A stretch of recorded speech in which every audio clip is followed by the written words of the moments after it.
Hola amigos de Mater Mundi, nos acompaña en esta ocasión Nayeli Rodríguez, coordinadora nacional de 40 días por la vida, coordinadora nacional aquí en España. Muchísimas gracias Nayeli por acompañarnos. A ti, gracias Mercedes y a Mater Mundi por recibirme. Pues primero de todo, aunque yo creo que es sobradamente conocido el movimiento, la actividad de 40 días por la vida, pero para quien no nos pueda conocer, cuéntanos, háblanos de la organización. ¿Qué es? ¿Qué hacéis en 40 días por la vida? Bueno, 40 días por la vida cree básicamente en que el poder de la oración es tan grande que puede acabar con el aborto, ¿no? Entonces es un movimiento que surge en Estados Unidos en 2004 en un pequeño pueblo de Texas en el que pues, había un abortorio, ¿no?, muy grande de Planned Parenthood, y después de muchos años de actividad pro vida, dos matrimonios pensaron, bueno, ¿qué más podemos hacer, ¿no?, para acabar con este mal tan grande? Y volvieron a las raíces, ¿no?, de todo cristiano, de algo tan básico que a veces se nos olvida, y es que la oración lo puede todo, que Dios es un Padre misericordioso y que nos está escuchando, y se pusieron a rezar en su casa, ¿no? Luego en 2007 este movimiento se extiende, ¿no?, sale a las calles y se extiende por todo Estados Unidos. Y bueno, en 2009 se produce la conversión de Abby Johnson, que es muy conocida por la película de On Plan, en ese mismo abortorio. En 2015 cierra ese abortorio, una cosa pues magnífica, ¿no?, porque no puedes entender cómo una industria que tiene tanto dinero puede ser derrotada, ¿no?, por pues estos testimonios, ¿no?, de oración. Y en 2016 ese edificio se convierte en la sede internacional de 40 días por la vida. Y aquí en España, ¿desde cuándo está activa y qué dimensión habéis alcanzado? Ya a fecha de hoy es una actividad importante, una presencia importante la que habéis conseguido en no mucho tiempo. Cuéntanos qué dimensión tenéis ahora aquí. En España llegó en 2016 al puerto de Santa María. Entonces allí era una campaña pequeñita. Estaba en algunas otras ciudades como Málaga o Barcelona, pero siempre sin demasiado éxito, ¿no?, como con muy poca gente. Y luego en Madrid llega en 2019 y es la primera campaña con un gran éxito de grandes dimensiones en la que se consigue completar todos los turnos de oración, ¿no? Nosotros rezamos durante 40 días seguidos, 12 horas diarias continuas, ¿no? Entonces, obviamente, humanamente es un objetivo difícil, ¿no?, de conseguir, pero bueno, Dios quiso, ¿no?, que tuviera este éxito tan estrepitoso en 2019 en Madrid y bueno, estamos hasta ahora, ¿no? La próxima campaña, que va a ser en Cuaresma de este año, del 2022, vamos a contar con 16 campañas en total, de las cuales 8 son nuevas. Entonces, bueno, digamos que desde este éxito que tuvo en Madrid se ha ido extendiendo en otras ciudades, ¿no? Porque pues muchas veces una persona, ¿no?, que decide coordinar parte de la base de que no va a poder llenar los turnos, ¿no? O sea, parte de la base de un sentimiento derrotista y después de ver que sí funciona, ¿no?, en estos ejemplos, hay personas que se motivan mucho, ¿no?, y se lo toman en serio. Entonces, gracias a Dios, se sigue extendiendo mucho en toda España y confiamos en que siga creciendo. Cuando hablas de campañas, para que nos entiendan bien, ¿cómo está articulado? ¿Cómo se organiza? ¿En qué consiste una campaña? ¿Por qué 40 días? Bueno, el número 40 es un número simbólico, ¿no? En general, en la Biblia, para todo cristiano, ¿no?, te suena el número 40 porque tiene una simbología de transformación, de redención, de arrepentimiento.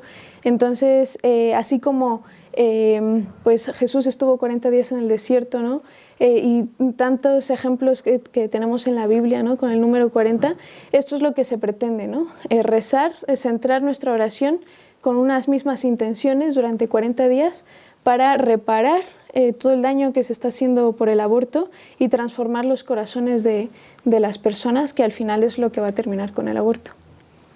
En vuestra página web, en vuestra misión y los pilares, ¿no?, que sustentan la actividad de 40 días por la vida, se puede leer cuáles son. 3: oración y ayuno, presencia pacífica y alcance comunitario.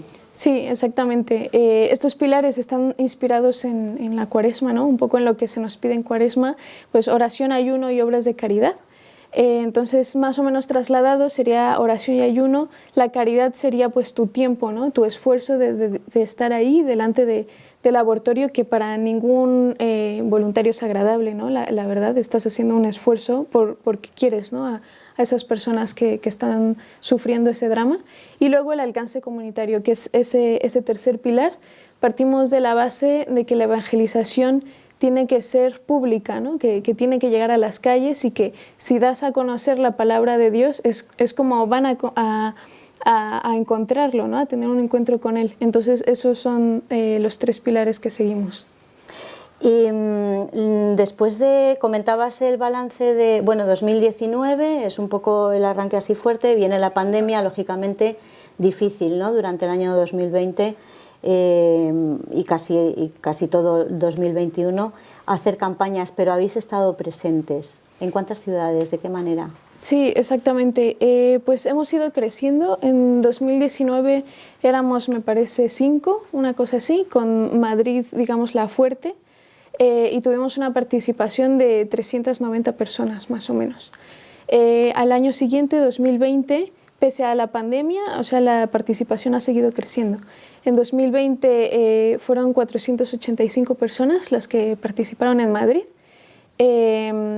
Luego en 2021 550, y en esta última campaña, porque bueno, son 2 campañas al año, en esta última campaña hemos llegado a 600 que sepamos nosotros que se hayan registrado, ¿no? Pero estimamos que fueron un total de 900 las que participaron, porque nos pasaba muchas veces que pensábamos, este turno solo hay una persona o no hay nadie, ¿no? Y llegaba alguien y había 7 personas ahí rezando, ¿no? Entonces era impresionante ver pues cómo la gente realmente se está tomando pues esta misión tan en serio, ¿no? Y cómo no para de crecer. Cada año tenemos ciudades nuevas, ¿no? Pero es que el hecho de que en esta nueva campaña de Cuaresma vayamos a tener 8 ciudades nuevas es una cosa impresionante y muy, muy bonita. ¿En qué época empieza en Cuaresma? ¿Más o menos tenéis cerradas las fechas? O sí, es del 2 de marzo al 10 de abril. Lo que se puede ver también en vuestra web y en publicaciones, en lo que se ha difundido a través de los medios de la actividad de 40 días por la vida, es que hay una presencia importante de gente joven. Se han incorporado muchos jóvenes aquí, ¿no? Sí. La verdad que nos sentimos muy afortunados, ¿no? Por todo eso. Yo creo que tiene que ver con el hecho de que, bueno, al final el aborto es un drama que se invisibiliza mucho, ¿no? Pero cuando tú lo sacas a la luz, ¿no? Y le dices a una persona, a un joven, ¿no? Que tiene tantas ganas de luchar, que tiene tantas ganas, pues sí, ¿no? Que tiene un deseo de cambiar el mundo, ¿no? Y de aportar su granito de arena en la sociedad. Oye, tu participación es muy sencilla, solo tienes que hacer esto, ¿no? Y puedes marcar la diferencia. Yo creo que esa facilidad de participación ha motivado a muchos jóvenes, y al final se corre la voz, ¿no? Una persona se entera de la campaña, lleva a sus amigos y es muy común verlos ir en grupo, ¿no? O incluso parejas que se han conocido en la campaña o que han crecido su noviazgo allí, ¿no? Entonces, sí, efectivamente, especialmente en ciudades como Madrid o Valencia, son las que se ven muchísimos jóvenes ahora mismo, y yo creo que es porque se han dado cuenta de eso, ¿no? En el momento en el que tú estás rezando delante del laboratorio y que se te abren los ojos y ves todo el drama, ¿no? Y te das cuenta, ¿no? Del sufrimiento que hay ahí, pues realmente te dan ganas de seguir luchando, ¿no? por esa causa, y yo creo que los jóvenes tenemos mucha energía para tomar causas, ¿no? Aquí en España se está avanzando, y si nada ni nadie lo remedia, podemos encontrarnos con una actualización, una modificación del Código Penal en España que equipara a delincuentes, maltratadores en concreto, a una persona que esté rezando en un abortorio. Además puede ser denunciada individual o colectivamente, y afrontar penas de cárcel de 3 meses a 1 año, creo. En fin, hemos visto imágenes de 40 días por la vida, de los grupos de personas que se reúnen delante de los abortorios, madres y padres de familia, abuelos, jóvenes. No parece que sean perfiles así de gente delincuente, ¿no? ¿Cómo afrontáis esta actualización legal del Código Penal en España? Pues yo diría que con mucha paz, pero con astucia, ¿no?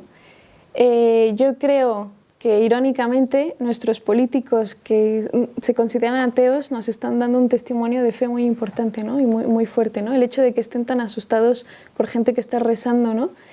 Teniendo en cuenta que ellos no creen en nada, es claro, ¿no? Y es evidente que la oración está funcionando, ¿no? Ya habíamos notado desde hace unos pocos años, desde el año pasado me parece, que empezaba a llamar la atención, ¿no? Y lo de este último año pues ha sido impresionante, ¿no? El hecho de que esta ley precisamente se haya discutido en el Congreso un día antes del inicio de nuestra campaña dice mucho, ¿no? Y tienen miedo a la oración y yo creo que es coherente, ¿no? Es correcto que tengan miedo porque efectivamente Dios es más fuerte, ¿no? que toda esta cultura de la muerte. Y yo creo que también está despertando la esperanza en todos los ciudadanos, ¿no? Europa es un país, es un continente que ha dejado penetrar demasiado esa cultura de la muerte, ha olvidado mucho sus raíces del cristianismo, ¿no? Y es una pena, ¿no? España misma muchas veces me dice, ¿no? Los líderes de otros países, ¿cómo es posible que España, siendo pues la que fue la gran evangelizadora de la historia, ¿no? Y de todo el mundo, cómo es posible que hoy se den pues estos casos, ¿no? de leyes del aborto, ¿no? de eutanasia, ¿no? Y que sean los pioneros, ¿no? en esas leyes de muerte en todo el mundo, ¿no? Y yo creo que la sociedad española está empezando a despertar y dice mucho que nosotros, ¿no? Que realmente no hacemos más que ir a rezar y ya está, ¿no? Y como mucho publicarlo en las redes sociales, que dé tanto de qué hablar en el Congreso, ¿no? Hasta el punto de que se llega prácticamente a hablar de las personas que rezan, ¿no? Directamente en un contexto tan ateo, ¿no? tan secular. Yo creo que dice mucho y aunque nosotros obviamente, ¿no? Contabilizamos los rescates que se producen, ¿no? Yo creo que son muchísimos más, o por lo menos la transformación debe de ser tan palpable que ellos lo ven, ¿no? Y que pues se llevan las manos a la cabeza como para intentar evitar, ¿no? Vulnerando pues derechos básicos de cualquier ciudadano, ¿no? Español. Entonces yo creo que si tienen que llegar a ese extremo es porque realmente están asustados, ¿no? Entonces para nosotros esta ley es pues un testimonio de esperanza, ¿no? Porque nos está diciendo vais por el camino correcto, ¿no?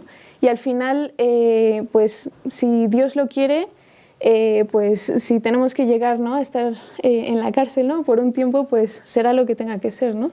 Yo creo que hay testimonios muy importantes, ¿no? de mártires, ¿no? en la iglesia, que nosotros no vamos a ser mártires, ¿no? es solo ir a la cárcel, pero hay testimonios en la iglesia de martirio que realmente honran la fe que tenemos, ¿no? Creo que acomodarnos en esa comodidad, ¿no? De no moverse del sofá es desprestigiar esos grandes testimonios, ¿no? De hecho, hace poco tuve el placer de escuchar el testimonio de un activista pro vida en México. No era de 40 días, pero lo escuché en un congreso iberoamericano de 40 días por la vida. Y este hombre sí estuvo en la cárcel por ser pro vida, ¿no?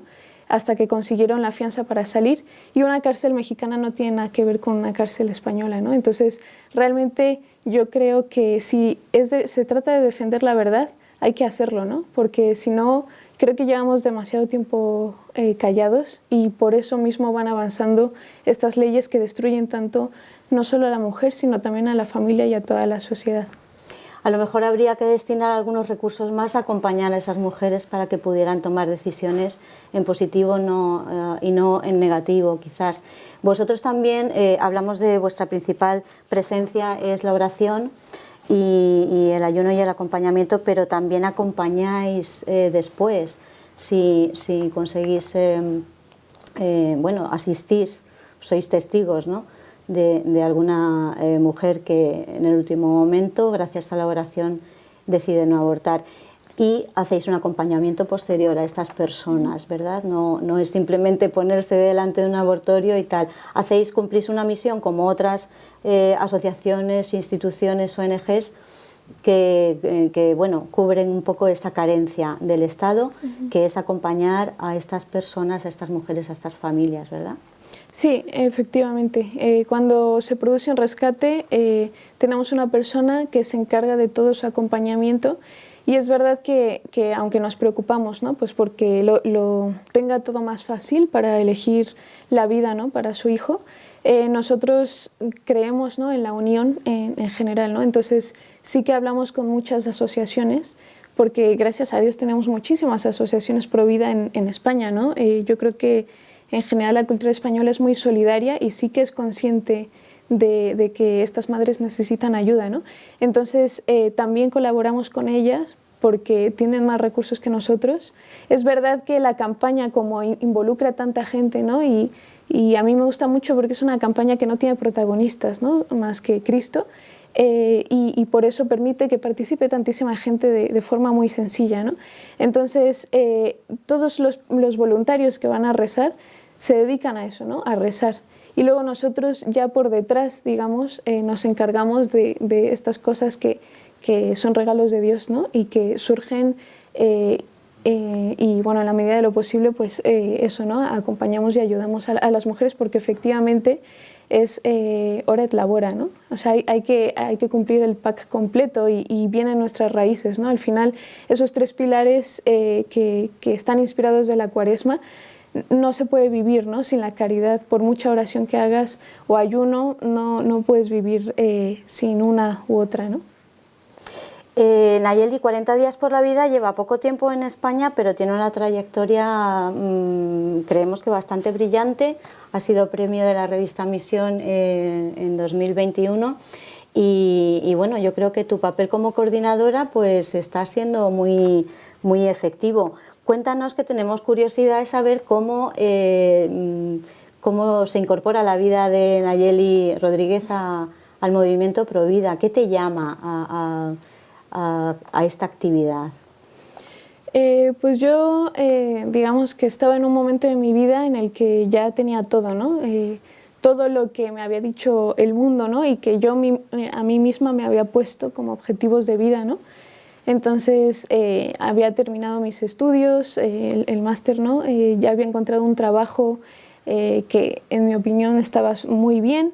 Tenía un novio, ¿no? Con una relación muy estable de 4 años y todo parecía que estaba bien, ¿no? Mi familia siempre ha sido un gran regalo y siempre he tenido pues amigos, gracias a Dios, muy buenos, ¿no? Entonces por eso yo no entendía por qué, pese a tenerlo todo, como que no era del todo feliz, ¿no? Seguía sintiendo que me faltaba algo, ¿no? en mi vida. Entonces, bueno, es verdad que yo siempre había sido católica, ¿no? Que mis padres me han inculcado siempre la fe y además creo que Dios me ha puesto como una semilla, ¿no? En el corazón para que siempre tuviera una especie de atracción a la iglesia, ¿no? Sin embargo, es verdad que mi fe era muy normativa, era muy de qué es pecado, qué no es pecado, e incluso incoherente, ¿no? De simplemente jugar eso, ¿no? Con las etiquetas, si es pecado o no es pecado, e incluso caer en la ambigüedad, ¿no? Pero realmente no preguntarme ni siquiera el por qué de Dios te pide hacer eso, ¿no? Entonces, pues también es verdad que yo había sido muy soberbia, porque yo siempre había visto a Dios como la fuente de los deseos, ¿no? Como si estoy cerca de Dios, me va a conceder lo que yo quiero y por lo tanto voy a ser feliz, ¿no? Entonces realmente no quería a Dios, ¿no? Sí tenía una noción de quién era, pero no lo amaba. Y bueno, en esa época de incertidumbre, pues fui a un retiro de Feta, que para mí fue el primer contacto con el corazón de Cristo. Y aunque no fue un cambio radical, ¿no? en mi vida como sí ha sido para mucha gente, sí que poco a poco en las reuniones semanales fue transformando mi corazón, ¿no? Y bueno, por esa época también me enteré de un voluntariado que se llamaba Rescates, ¿no? Y empecé a ir, ¿no?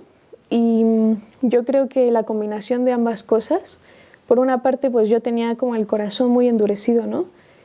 Siempre he llorado en las películas, por ejemplo, pero no necesariamente era empática luego con los problemas de la gente, ¿no? Entonces, Rescates, escuchar a esas mujeres, su sufrimiento, ver la situación que las llevaba a abortar y lo solas que estaban, y además la hipocresía de la sociedad, fue lo que me fue rompiendo el corazón, ¿no? Y eso a la vez con Éfeta, ese encuentro con Cristo, me fue dando una respuesta, ¿no? Entonces me di cuenta de que había sido muy soberbia y entonces le dije a Dios, bueno, terminé mi relación, ¿no? Porque no estaba siendo honesta del todo, y le dije a Dios, bueno, te ofrezco este año entero para lo que tú quieras, ¿no? Porque está claro que por mi método no vamos a ningún lado. Así que estuve 1 año y medio en Rescates, estuve como 2 meses más o menos triste, ¿no? de escuchar todas esas vidas, ¿no? Cada semana es que no podía quitarme de la cabeza, ¿no? Esas mujeres, la verdad, no me lo podía quitar de la cabeza y tenía una necesidad de hacer algo más y de hacer y de hacer y de hacer, ¿no? Porque para mí fue Rescates, yo siempre había sido pro vida, porque es por lógica, ¿no? Pero no sabía la dimensión de la mentira, ¿no? Entonces, ver, ¿no? a tantas mujeres que entran, cómo salen, y luego que muchas veces te dicen, yo aborto por mi situación económica o yo aborto porque mi pareja me deja, ¿sí, no? Es que es muy hipócrita, ¿no? Este feminismo, ¿no? que nos llama tanto a veces a las mujeres es muy hipócrita, porque realmente a quien menos le importan son las mujeres, ¿no? Entonces a mí realmente me destrozó, ¿no? El corazón ver esa realidad, y me empecé a involucrar mucho. Y eso, al 1 año y medio más o menos, me llegó un pequeño vídeo de 40 días por la vida que decía que desde que existía este movimiento se habían cerrado más de 100 abortorios, ¿no? Y es verdad que yo después de ese 1 año y medio, que bueno, gracias a Dios conocí a gente maravillosa y demás, es verdad que había llegado a un punto de desesperanza, ¿no? De pensar, bueno, pero es que esto, ¿cuándo se va a acabar, ¿no? O sea, qué maravilla cuando una mujer te dice que sí, pero sigues viendo el edificio abierto, ¿no? Y ves que una te ha dicho que sí, pero luego pasaron otras 10, ¿no? Entonces, a mí este vídeo me hizo como colocar las cosas en su sitio, ¿no? Me llenó de esperanza y me hizo entender lo que me imagino que entendieron los fundadores, ¿no? Y es que la oración lo puede todo, ¿no? O sea, algo tan evidente que en teoría sabemos todos los cristianos y que la subestimamos muchas veces, es así, ¿no? Entonces también entendí, ¿no? que el aborto es una lucha sobrehumana, y por eso tú puedes hacer muchas cosas y está genial, ¿no? Pero es verdad que en última instancia tú como humano no puedes acabar con el aborto, porque es una batalla espiritual, ¿no? Entonces necesitas armas espirituales para combatirlo. Así que supe que estaban buscando una coordinadora en Madrid y les escribí, pero tampoco lo pensé demasiado, la verdad. Y bueno, gracias a Dios, y lo digo de verdad, de corazón, diciendo gracias, porque he sido muy feliz todos estos años en los que Dios me ha pedido tanta entrega. Ese 1 año y medio de servicio, ¿no? se ha convertido en 4 o 5 años, creo que 5 años, ya ni llevo tanto la cuenta, ¿no? Entonces también es verdad que me ha costado mucho, ¿no? Incluso a nivel personal me ha supuesto renunciar a muchas cosas, también me ha supuesto dolor, ¿no? en ocasiones, porque cuando estás en una batalla, ¿no? En defensa de la vida, como es algo tan sagrado para el demonio, te va a poner 1000 tentaciones y 1000 obstáculos en todas partes, ¿no? Así que para mí en un principio fue muy duro esa transformación, pero Dios me enseñó a amarlo más, a confiar más en Él, y a entender qué es lo que significa realmente déjalo todo, toma tu cruz, déjalo todo y sígueme, ¿no? Entonces me ha hecho amar más a Dios, ¿no? O sea, aparte de toda la maravilla, ¿no? de los frutos que derrama, es que además personalmente Dios te da muchos regalos. Qué maravilla, Nayeli. Bueno, pues es que hemos tenido con dar a conocer un poquito más 40 días por la vida, un poquito de actualidad, y además nos quedamos con tu testimonio de fe y de apuesta por la vida, ¿no? Apostando por la vida. Si a Dios le diste un año y ya te agarró bien del todo, ¿no? Para dedicarte a esto en cuerpo y alma. Pues muchísimas gracias, Nayeli. Estamos muy contentos de dar a conocer esta actividad, esta asociación. Animaros a que sigáis, a que contéis con nosotros, con la familia de Mater Mundi. Y bueno, pues aquí estamos para seguir vuestras campañas, vuestras actividades y seguir informando a todos nuestros amigos. Muchísimas gracias. Gracias a vosotros. Muchas gracias, amigos de Mater Mundi. Nos vemos en el próximo vídeo.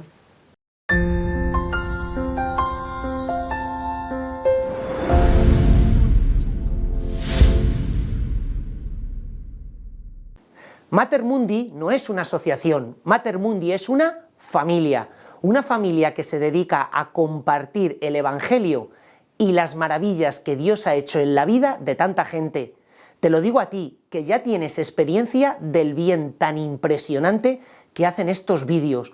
Cuántas historias de sanación interior, cuántas historias de conversión, cuántas veces tú te has sentido más cerca de Dios gracias a este material que está llegando a tu casa. Por eso te pedimos que nos ayudes a seguir realizando esta tarea de llevar el Evangelio. Aquí abajo aparecen todos los datos a través de los cuales tú puedes seguir colaborando económicamente para que tantos voluntarios de esta asociación, de esta familia de Mater Mundi, puedan seguir trabajando y llevando su Evangelio a todos los rincones. Muchísimas gracias por colaborar con nosotros.